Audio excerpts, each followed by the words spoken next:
Hello guys, welcome back to our channel. Watching more interesting story audio, subscribe channel. Chapter 1 Maya, Let the game begin. 2019 Delhi. एक European style के बंगले के सामने एक white colour की SUV आकर रुकी। इसके अंदर एक 17 साल की लड़की अपनी आंखें बंद करके बैठी हुई थी। सामने से ड्राइवर उस लड़की को सोता देखकर पीछे घूमकर उसे जगाते हुए बोला, छोटी मैम, हम लोग अवस्थी मेंशन आ गए हैं। ड्राइवर की बात सुनकर माया ने अपनी आंखें खोलते हुए अपने एक हाथ को उठाया और वो अपनी आंखों को मलने लगी। उसकी ऐसी हरकतें देखकर ड्राइवर को भी वो बहुत क्यूट लग रही थी और ये देखकर उसके सीरियस चेहरे पर स्माइल आ गई। माया छोटी हाइट वाली और बहुत ही प्यारी लड़की थी। उसने व्हाइट कलर का फॉल स्वेटर पहन रखा था और उसके लंबे बाल दो चोटियों में बंधे हुए थे। उसे देखकर किसी का भी इसे प्रोटेक्ट करने का मन करेगा और ड्राइवर के साथ भी वही हो रहा था। वैसे तो उसे कहा गया था कि इस लड़की पर ज्यादा ध्यान न देना, लेकिन फिर भी माया को देखकर ही किसी का भी उस पर ध्यान चला जाएगा। वहीं माया गाड़ी की खिड़की को नीचे करके उस विला को देखने लगी और फिर अपनी पिछली जिंदगी की कई सारी यादें उसके दिमाग में चलने लगी। वैसे तो ये जगह उसके पापा का घर है, इन सब चीजों पर उसका हक है, लेकिन इसी जगह से एक एक करके उसकी लाइफ की सारी खुशियां और आखिर में उसकी लाइफ सब कुछ खत्म हो गया था। उसे किसने मारा उसे तो ये तक नहीं पता चल पाया था। बस पता था तो एक इंसान के बारे में, अर्जुन। सिर्फ अर्जुन। अपनी पिछली जिंदगी में जिस इंसान के बारे में उसने कभी जानने की कोशिश ही नहीं की, उसके मरने के बाद जब उसके सारे अपनों ने उससे रिश्ता तोड़ दिया था, तब सिर्फ वही इंसान था जो उन पहाड़ पर चढ़कर उसकी लाश को ढूंढ रहा था। उसके मरने के एक महीने बाद जब वो अपने शरीर के पास बैठे अपनी गलतियों के बारे में सोच रही थी, तब जंगल में एक इंसान आया जो उसकी उस लाश को अपनी गोद में लेकर घंटों तक रोया। और उसके मर जाने के बाद जब अर्जुन उसकी लाश को लेकर अपने साथ चला गया, तब आत्मा होने के कारण उसे भी उसके पीछे पीछे जाना पड़ा था। उसका शरीर जो पूरी तरह से खराब हो चुका था, जिसमें से बदबू आ रही थी, उस शरीर को अर्जुन अपने गले से लगाकर बैठा हुआ था। उस शरीर का अंतिम संस्कार अर्जुन ने किया था, लेकिन उसकी अस्थियों को अपने पास ही रखा और देखते देखते एक महीने के अंदर जिस इंसान ने उसे मारा, उसी इंसान ने उसके अर्जुन को भी मार दिया और अर्जुन के मरने के साथ ही उसकी आत्मा भी मुक्त हो गई। लेकिन उसे कभी नहीं लगा था कि जिंदगी उसे फिर से मौका देगी और इस बार समय भी उसके साथ है। इस बार आगे क्या होने वाला है यह उसे पहले से ही पता है और वो अपनी और अर्जुन की मौत का बदला तो लेगी ही, साथ ही में अर्जुन के साथ अपनी लाइफ स्पेंड करेगी और हमेशा खुश रहेगी। ये सारी बातें सोचकर माया ने अपनी आंखें बंद की और काफी समय से उसे अपनी पिछली जिंदगी के सपने आ रहे थे। अभी कुछ समय पहले उसे ऐसा ही एक सपना आया था, लेकिन माया लंबी गहरी सांसें लेने लगी और उसके चेहरे पर एक स्माइल आ गई। और फिर वो दरवाजा खोलकर बाहर निकली और अवस्थी मेंशन के अंदर जाने गली। उसके लिए ये सब कुछ जैसे किसी सपने की तरह था, फिर से इस जगह पर वापस आना जहां वह पहली बार अर्जुन से मिली थी और यहीं से उसकी बर्बादी शुरू हुई थी। वैसे तो अर्जुन ओबरॉय फैमिली का इकलौता लीगल बेटा था, लेकिन उसकी मां के बीमार पड़ने के बाद उसने अपने पापा से दूरियां बना ली थी। पता नहीं क्या हुआ, लेकिन फिर अर्जुन बिना किसी को उसकी असली पहचान के बारे में बताए यहाँ पर उसकी फैमिली के साथ रहने लग गया और पूरी दुनिया को केवल इतना पता था कि आदित्य ओबरॉय का एक बेटा है, लेकिन उसका नाम क्या है, वह क्या करता है, ये किसी को नहीं पता। सबको खाली आदित्य ओबरॉय के नाजायज बेटे रुद्र और उनकी दूसरी पत्नी, जिनसे उन्होंने अभी 4 साल पहले शादी की थी, उन्हीं के बारे में पता है। सबसे ज्यादा शॉकिंग बात ये है कि आदित्य ओबरॉय का नाजायज बेटा रुद्र उनके जायज बेटे अर्जुन से 4 साल बड़ा है, लेकिन वो ओबरॉय एम्पायर का मालिक कभी नहीं बन सकता, क्योंकि अर्जुन के दादाजी ने इस बात के लिए साफ साफ मना कर दिया था। इसीलिए जब तक अर्जुन जिंदा है तब तक ना तो रुद्र ओबरॉय एम्पायर का मालिक बन सकता है और ना ही ओबरॉय की किसी भी चीज पर अपना हक साबित कर सकता है। वैसे तो अभी अर्जुन पढ़ाई कर रहा है और वो सिर्फ 18 साल का है, लेकिन उसकी सौतेली माँ उसकी जान के पीछे पड़ी है और हमेशा से उसे अपने रास्ते से हटाने की कोशिश करती आ रही है। शायद यही बात है जिसकी वजह से ओबरॉय फैमिली करोड़ों की संपत्ति का वारिस होने के बाद भी अर्जुन उनके घर पर रहने को मजबूर है। माया धीरे धीरे उस बंगले के अंदर जाने लगी। वहां की डेकोरेशन काफी आर्टिस्टिक थी, कई सारी पेंटिंग और अलग अलग डिजाइन्स के साथ उस जगह को सजाया गया था। और माया जब मेन हॉल में घुसने ही वाली थी कि तब वहां गेट पर उसे कमलेश अंकल दिखाई दिए, जो कि यहाँ के बटलर थे। और तब माया को खुद के ऊपर कमलेश अंकल की नजर महसूस हुई, मानो वो उसे ऊपर से नीचे तक देखकर स्कैन करके ये बता रहे हो कि आखिर वो कैसी है। और उसके बाद माया का वेलकम करते हुए बोले, आपका घर में स्वागत है छोटी मैम। माया ने सिर्फ अपना सर हिला दिया, क्योंकि उसे कमलेश जी की आवाज में खुद के लिए चिढ़न महसूस हो रही थी जब उन्होंने उससे कहा, धीरे धीरे करके बोलो।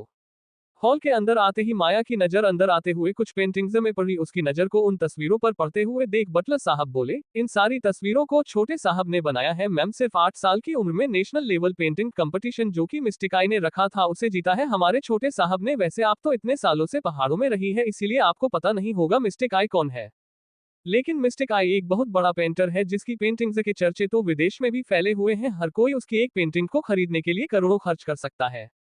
ये सारी बातें कहते हुए बटलर इतना प्राउड महसूस कर रहा था कि मानो मिस्टिक आई का पेंटिंग कंपटीशन उसके बेटे ने जीता हो, जबकि उसने माया को ताना मारते हुए ये तक कह दिया कि क्योंकि वह पहाड़ों में पली बड़ी है इसलिए उसे शहर की चीजों के बारे में कुछ नहीं पता। माया को उसकी बातों से वैसे भी कोई फर्क नहीं पड़ रहा था। वह अपनी धुन में अंदर चले जा रही थी और उसे वहां पर 4 लोगों की फैमिली दिखाई दे रही थी और उन 4 लोगों को देखकर ऐसा बिल्कुल भी नहीं लगता था कि उन्हें किसी की कमी महसूस हो रही है। इन 4 लोगों में से एक माया के पापा थे, दूसरी उसकी सौतेली माँ उसकी सगी माँ के मरने के बाद जिससे उसके पापा ने शादी की थी ताकि माया को कभी माँ की कमी महसूस न हो, लेकिन उसकी माँ के मरने के बाद माया बीमार पड़ गई और वह कभी यहाँ रही ही नहीं, इसलिए इसकी कमी तो उसे कभी महसूस नहीं हुई। तीसरी उसकी सौतेली बहन जो कि सगी बहन नहीं है, उनके बीच में खून का कोई रिश्ता नहीं है, लेकिन फिर भी इस घर में वह ऐसे रहती थी जैसे यहाँ की महारानी हो। तीसरा उसका भाई जो अभी सिर्फ 8 साल का है, जिससे न तो उसे अपने पिछले जन्म में कोई ज्यादा प्यार था और न ही अभी है। उन सब की तरफ आते हुए माया इधर उधर देखने लगी, लेकिन उसे उसका अर्जुन कहीं दिखाई नहीं दिया, इसीलिए वह निराश होकर उन चारों की तरफ बढ़ने लगी। इस समय उसके दिमाग में सिर्फ एक ही बात चल रही थी, लेट द गेम बिगिन। आखिर क्यों मारा गया था माया और अर्जुन को? क्यों मौका दिया किस्मत ने माया को फिर से अपनी जिंदगी जीने का? आखिर कैसे लेगी माया अपनी और अर्जुन की मौत का बदला? और कैसे मिलेगा उसे अर्जुन फिर से? चैप्टर 2 माया वीज सोनिया। पिछले चैप्टर में हमने पढ़ा, माया की मौत के बाद उसकी जान अर्जुन को भी मार दिया गया और फिर माया को दिया उसकी किस्मत ने मौका अपनी और अर्जुन की मौत का बदला लेने का। और अब जब वो फिर से अपने परिवार में लौट आए हैं और उसे तलाश है अर्जुन की।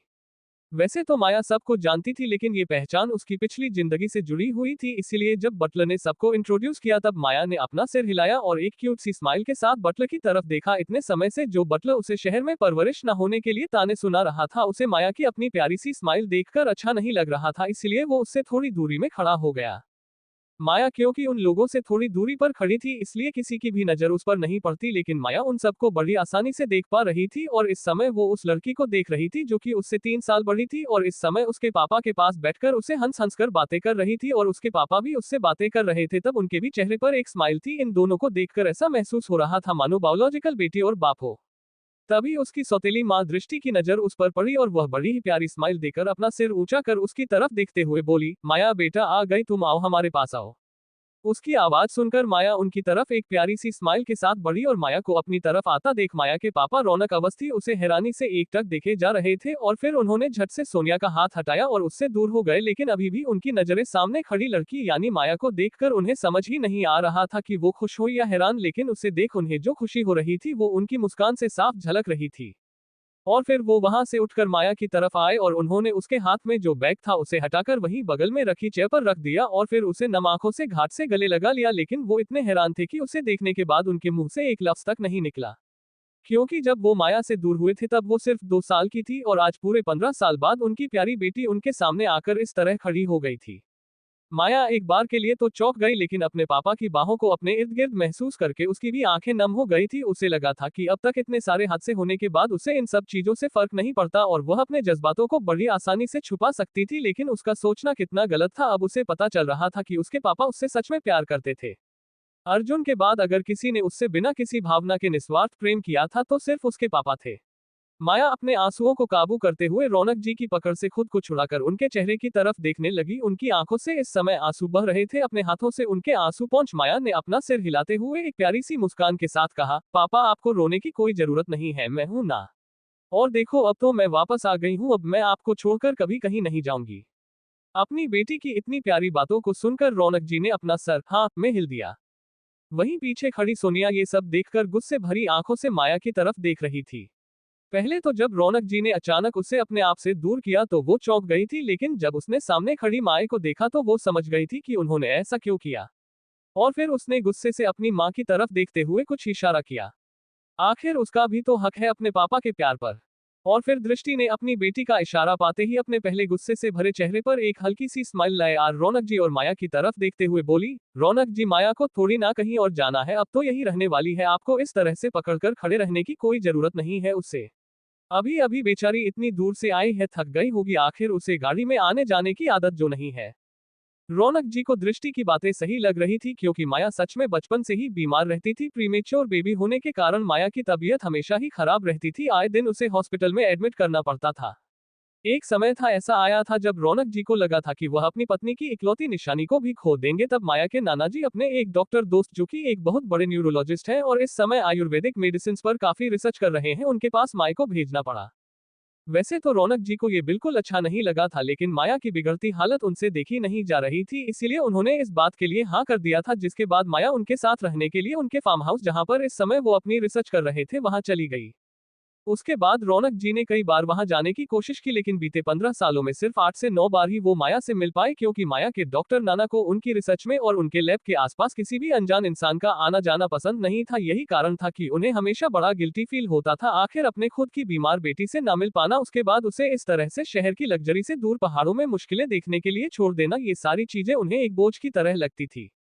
लेकिन अब जब माए उनके सामने आए तो वो उसे जी भरकर प्यार करना चाहते थे, और फिर वो माए का हाथ पकड़कर उसे एक सोफे पर ले गए जहां उसका छोटा भाई पहले से बैठ हुआ था, और उस सोफे पर सिर्फ 2-3 लोगों के बैठने की ही जगह थी, और उसका छोटा भाई जो कि उठने का नाम नहीं ले रहा था। दूसरी सोनिया बैठी थी और तीसरे उसके पापा, जिन्हें सोनिया ने उनका हाथ पकड़कर अपने पास बैठ लिया। इसीलिए माया सोनिया के सामने खड़ी होकर एक प्यारी सी स्माइल के साथ बोली, सोनिया दी, आप दूसरी तरफ जाकर बैठ जाए ना, मुझे डैडी के पास बैठना है।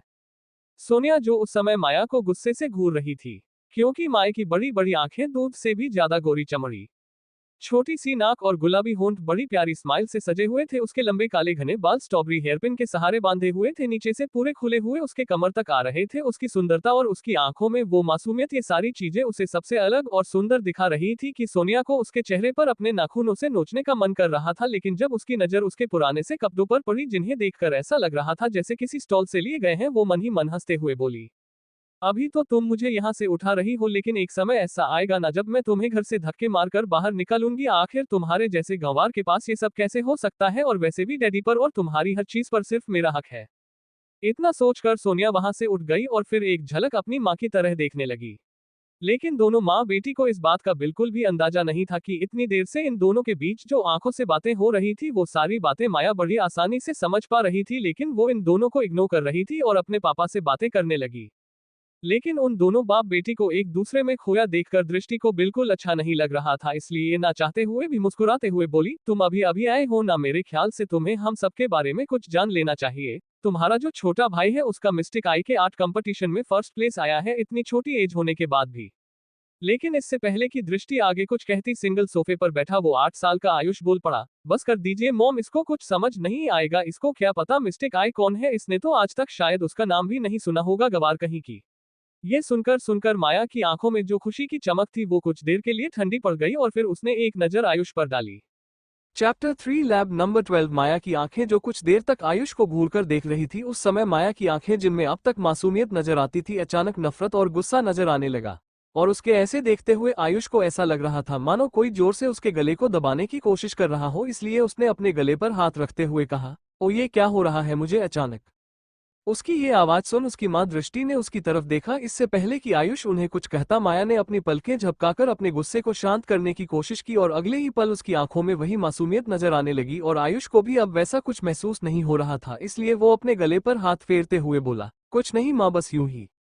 और फिर उसने जैसे ही एक झलक माया को देखा तो उसे ऐसा लगा जैसे जो भी कुछ उसने पहले महसूस किया वो सिर्फ एक भ्रम था, और जब उसे ये सब थोड़ा कंफ्यूजिंग लगा तो उसने तुरंत अपनी मम्मा की तरफ देखा और कहा, मम्मा मैं अपने पेंटिंग स्टूडियो में जा रहा हूँ, आप खाना वहीं भिजवा देना, वैसे भी मुझे ऐसे गवार लोगों के साथ नहीं रहना जिन्हें पेंटिंग के बारे में कुछ पता ही ना हो।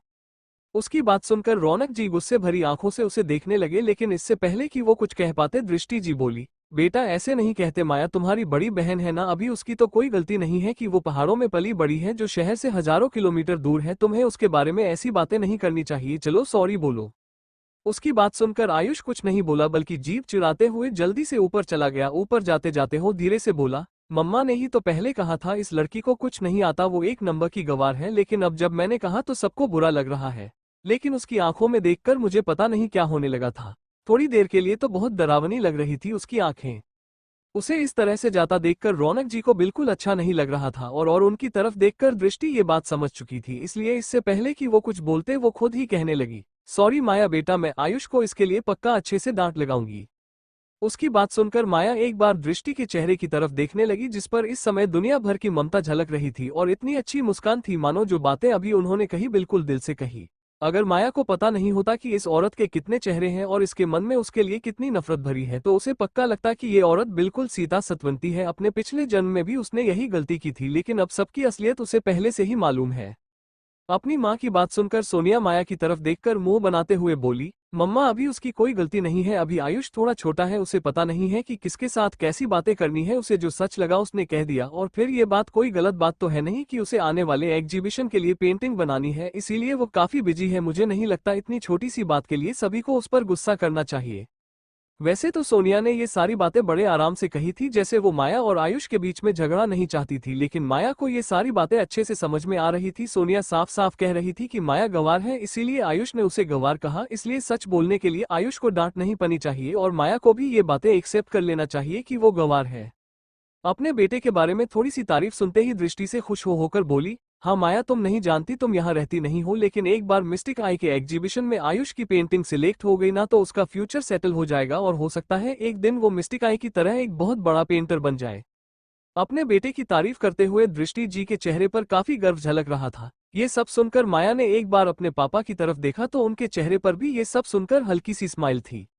माया को हमेशा से पता था कि उसके पापा बड़े भोले हैं, इसीलिए हर बार इस माँ बेटी की जोड़ी के चक्कर में फंस जाते हैं। जब सोनिया अपना टाइटल अवस्थी कर रही थी तब भी ऐसी मीठी मीठी बातें करके ही माँ बेटी की जोड़ी ने उसके पापा को मना लिया था। इसीलिए अपना सबसे पहला काम अगर उसे कुछ करना है तो वो इन दोनों माँ बेटी की सच्चाई उसके पापा के सामने लाना है, ताकि फिर से उसके पापा किसी मुसीबत में ना पड़ जाए। थोड़ी देर बैठकर दृष्टि जी आयुष की तारीफों के पुल बांधे जा रही थी। वैसे भी शाम का समय हो गया था, डिनर का टाइम भी होने वाला था, इसीलिए माया अपने पापा की तरफ देखते हुए कुछ कहना चाहती थी, लेकिन तभी दृष्टि जी बोल पड़ी, अरे इतनी देर हो गई सोनिया बेटा, तुमने कहा था ना कल कि तुम्हें लैब नंबर 12 की मीटिंग के लिए जाना है, चलो चलो तैयार हो जाओ। लैब नंबर 12 की बात सुनकर माया की आंखें अपने आप सिकुड़ गई और वो सोनिया की तरफ देखने लगी, लेकिन माया को इस तरह से देखता हुआ पाकर दृष्टि को लगा कि उसे इस बारे में भला कैसे पता होगा। वैसे भी माया जिस पहाड़ियों वाली जगह पर रहती थी वहां इंटरनेट भी कुछ सालों पहले ही आया था, इसलिए उन्हें लगता था इसे कुछ भी पता नहीं है, लेकिन वो उसकी असलियत के बारे में जानेंगी तब तक काफी देर हो चुकी होगी। दृष्टि ने माया को बेवकूफ समझते हुए कहा, माया तुम्हें पता है तुम्हारी बड़ी बहन है ना, वो लैब नंबर 12 की मेंबर है। Lab number 12 the research institute of medicine की एक ब्रांच है, जिसे 10 साल पहले एक बहुत ही मशहूर डॉक्टर ने शुरू किया था। वैसे तो उस डॉक्टर की पहचान किसी को नहीं पता, लेकिन कुछ सालों बाद उस डॉक्टर ने अपने फैमिली के एक मेंबर को सौंप दिया और वो इंसान इतना टैलेंटेड था कि सिर्फ 5 सालों के अंदर इस इंस्टीट्यूट का नाम पूरी दुनिया में मशहूर हो गया। कैंसर और HIV की मेडिसिन इंजेक्शन बनाकर उस इंसान ने कमाल कर दिया। माना जाता है कि इन दवाइयों के लिए जिन जड़ी बूटियों और केमिकल्स की जरूरत पड़ती है उन सबको इंस्टीट्यूट के एम्प्लॉय खुद बनाते हैं और गवर्नमेंट भी ज्यादातर दवाएं इन्हीं के पास से खरीदती है, इसीलिए इस जगह पर एंट्री मिलना किसी भी नए डॉक्टर के लिए सपने की तरह है। तुम्हारी बहन ने वो सपना सच कर दिया, लेकिन तुम्हें तो पता ही है ऐसी जगहों पर काम करना कितना मुश्किल है, इसलिए तुम्हारी बहन बहुत बिजी रहती तो वह भी तुम्हारे साथ खाना नहीं खा पाएगी, लेकिन अगली बार जरूर हम सब मिलकर एक साथ खाना खाएंगे, और वैसे भी तुम्हारे वापस आने की खुशी में हमें वेलकम डिनर भी तो रखना है। सोनिया भी नाटक करते हुए बोली, हाँ माया, मुझे बहुत बुरा लग रहा है, क्या करूँ, काम करना भी तो बहुत इंपॉर्टेंट है ना। इस बार रौनक जी भी सोनिया की तारीफ करते हुए बोले, क्योंकि इसकी जगह पर काम करना बहुत मुश्किल है, इसीलिए ये गर्व की बात है। और हाँ बिल्कुल सोनिया, तुम जल्दी से जाओ, लेट मत हो जाना। उसके बाद सोनिया वहां से उठकर बड़े ही एटीट्यूड के साथ अपनी कस्टम मेड सैंडल्स को पहने की आवाज के साथ माया को देखते हुए वहां से चली गई और जाते जाते अपने आप से बड़बड़ाते हुए बोली, तुम चाहे कुछ भी कर लो, मेरा मुकाबला कभी नहीं कर सकती तो क्या हुआ अगर तुम अवस्थी हो, लेकिन हो तो पहाड़ों वाली गंवार ही ना। तुम्हारी जैसी गंवार सिर्फ मेरे लिए रास्ते के उस कीड़े की तरह है जिसे अपने पैरों के नीचे कुचलते हुए मुझे आगे बढ़ जाना है।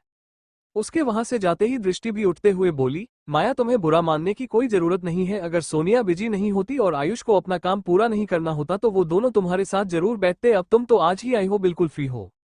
लेकिन इससे पहले कि दृष्टि जी आगे कुछ कहती, माया ने उनकी बात बीच में काटते हुए कहा, नहीं आंटी, मैं बिल्कुल फ्री नहीं हूँ। उसकी बात सुनकर दृष्टि एकदम स्पीचलेस हो गई, क्योंकि एक तो उसने आते ही उसे मम्मी की जगह आंटी कहा, जिसका मतलब साफ है कि वो उससे दूर रहना चाहती है, और फिर इस तरह से टोक भी दिया। ये देखकर उसे गुस्सा तो बहुत आ रहा था, लेकिन वो अपने गुस्से को शांत करते हुए बोली, हाँ भाई, आज ही यहाँ आए हो, दिल्ली में घूमना होगा, कोई बात नहीं, तुम घूम लो, मैं कमलेश अंकल से कह दूंगी, तुम्हारे लिए ड्राइवर का इंतजाम कर देंगे। ये कहकर वो मन ही मन सोचने लगी, अगर इस चुहिया को मैंने कंट्रोल नहीं किया ना तो मेरे लिए ये मुसीबत बन जाएगी, इसे इसकी औकात याद दिलानी पड़ेगी।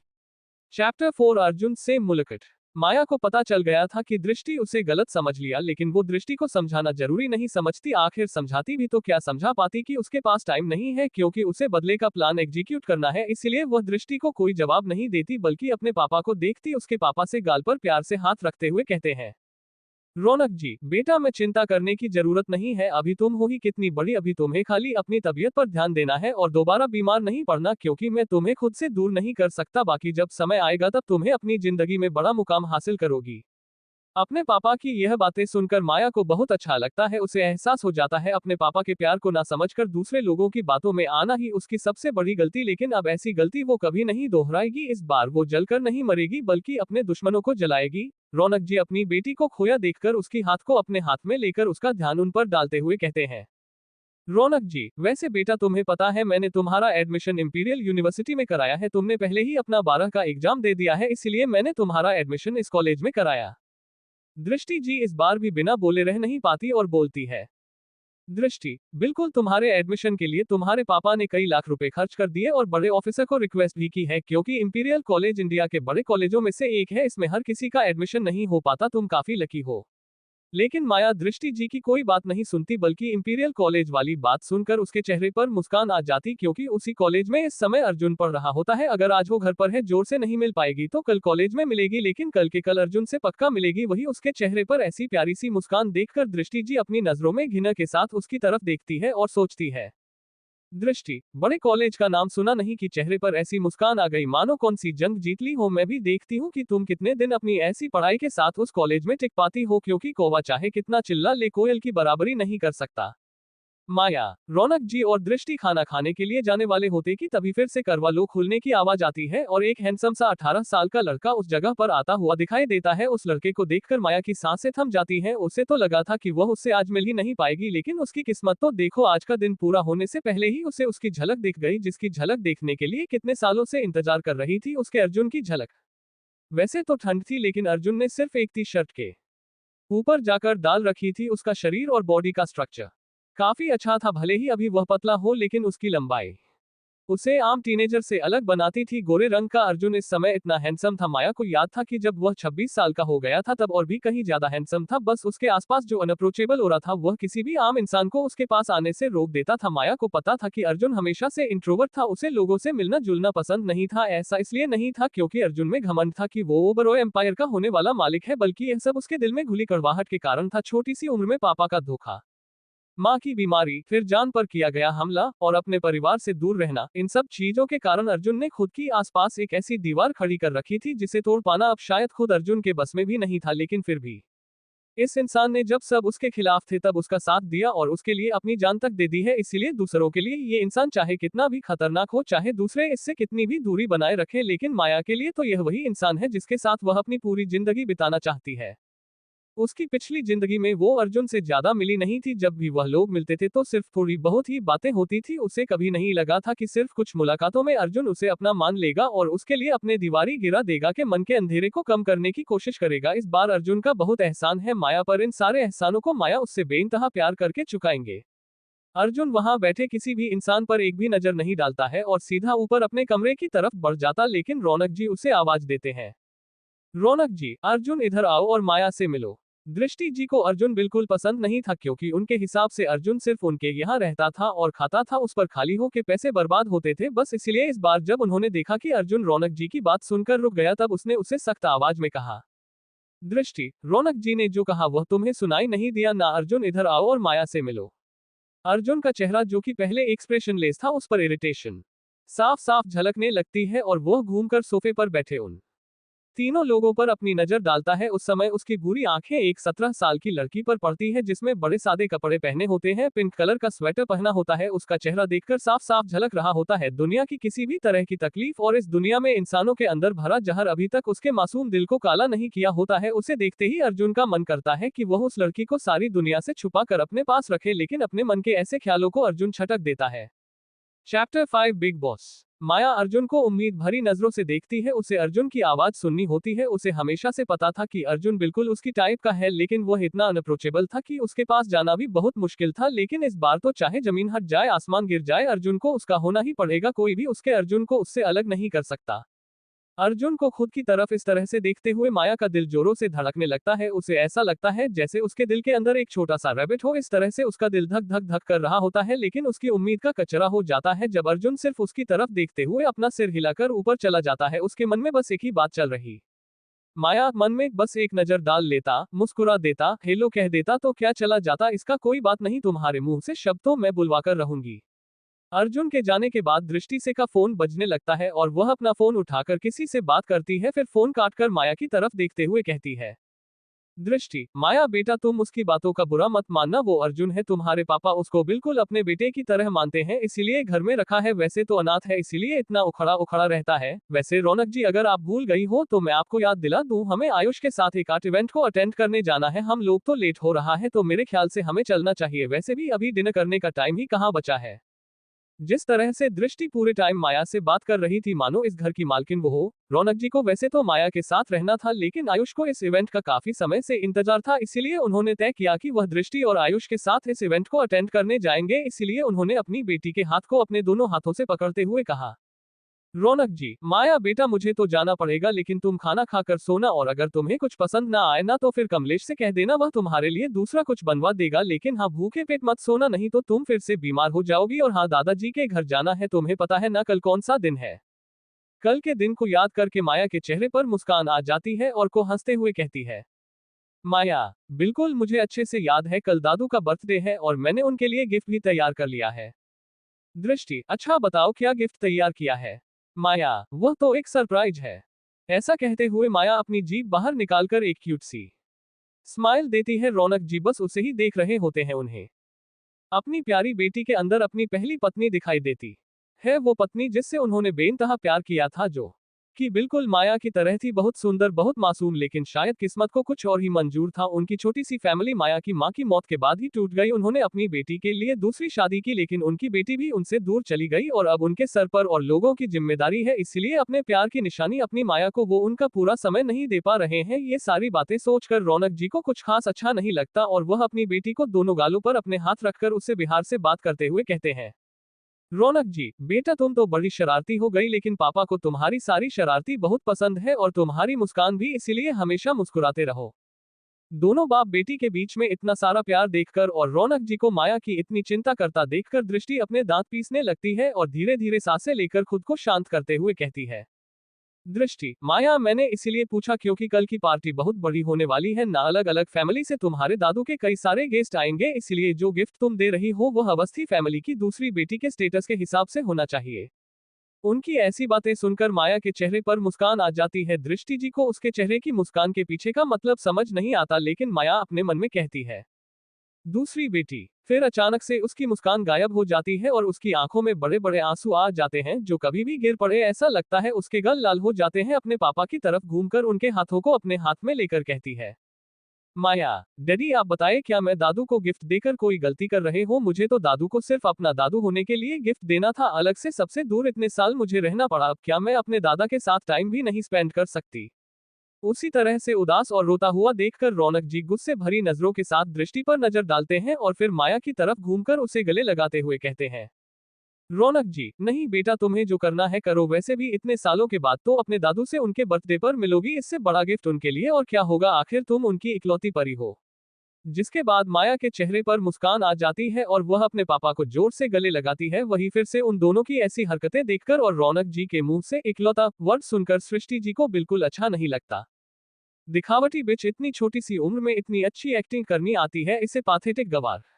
माया को शांत कराकर जाने उसे बाय कहकर अपने कमरे में जाते हैं और बिना दृष्टि जी से बात किए आयुष को लेकर गाड़ी में जाकर बैठ जाते हैं। ये सब देखकर दृष्टि से को बिल्कुल अच्छा नहीं लगता और वह माया को सबसे बड़ा दुश्मन मानकर उसे इस फैमिली से अलग करने के प्लान बनाने लगती है। अपने बेडरूम की खिड़की से यह सारी चीजें माया देख रही होती है। उसके चेहरे पर मुस्कान आ जाती है, फिर घूमकर अपने बेडरूम को देखती है। पिंक कलर का प्रिंसेस स्टाइल का बेडरूम रहता है और उसके बेड के ऊपर उसकी मम्मी उसके पापा और उसकी 3 महीने के बेबी वाली फोटो रहती है। पिछली बार जब माया इस कमरे में आई थी तब उसे ये सब एकदम अच्छा नहीं लगा था। उसने अपने पापा की मेहनत को नजरअंदाज करते हुए वहां से चली गई थी, लेकिन इस बार गौर से देखने से उसे एहसास हो रहा था कि उसके पापा ने इस रूम को इस तरह से डेकोरेट करने में कितनी मेहनत की है। हर छोटी से छोटी चीज बहुत ही सोच समझ कर रखी गई है। पिछली बार उसने कहा नहीं था और जब तक उसे एहसास हुआ तब तक तो बहुत देर हो चुकी थी, लेकिन इस बार जरूर कहेगी। थैंक यू पापा। माया अपने बैग के अंदर से डब्बे वाला फोन निकालकर उसे ऑन करती है और फिर किसी को कॉल करती है। फोन एक बार रिंग होने के बाद तुरंत उठा लिया जाता है। दूसरी तरफ से प्रिया के घबराई हुई आवाज माया के कानों में पड़ती है।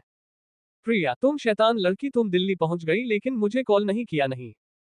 उसकी बात सुनकर है माया आलस के साथ अपने बेड पर सोती है और तकिए के साथ खेलते हुए कहती है, माया तो फिर फोन काट दूं क्या? प्रिया, माया मजाक नहीं है, हमारे लैब नंबर 13 वाली ब्रांच से जो सैंपल सब लोगों ने डिजाइन करके भेजे थे चोरी हो गए हैं। माया, ओके। प्रिया, बस ओके कुत्ती कहीं की, 80 करोड़ के सैंपल थे, अगर मार्केट में लॉन्च हो जाते तो हमें कितना प्रॉफिट होता पता है ना, और अगर हम लोग उसे छोड़ भी दे तो भी उसे बनाने में तुम्हारी 2 साल की मेहनत गई थी ना, फिर ऐसे कह रही हो। माया, शांत हो जा मेरी माँ, मुझे पता है ये किसने लिया है, आज तुझे चिंता करने की जरूरत नहीं है। मैंने अशोक को कहा है 2 दिन के अंदर में पता चल जाएगा कि यह सैंपल्स किसके पास है। प्रिया, अच्छा फिर ठीक है, तब मैं सोने जा रही हूँ, सैंपल्स की वजह से मेरी रातों की नींद हराम हो गई थी। माया, वैसे तुझे इतनी टेंशन लेने की जरूरत नहीं थी, तुझे तो पता है ना कि ऐसी सब चीजों का हैंडल करना मेरे बाएं हाथ का खेल है, कभी कभार मेरी उम्र देखकर तुम भूल जाती है कि मैं। प्रिया, हाँ हाँ, तुम तो बिग बॉस हो ना। Thanks for watching video, subscribe for more interesting story audio.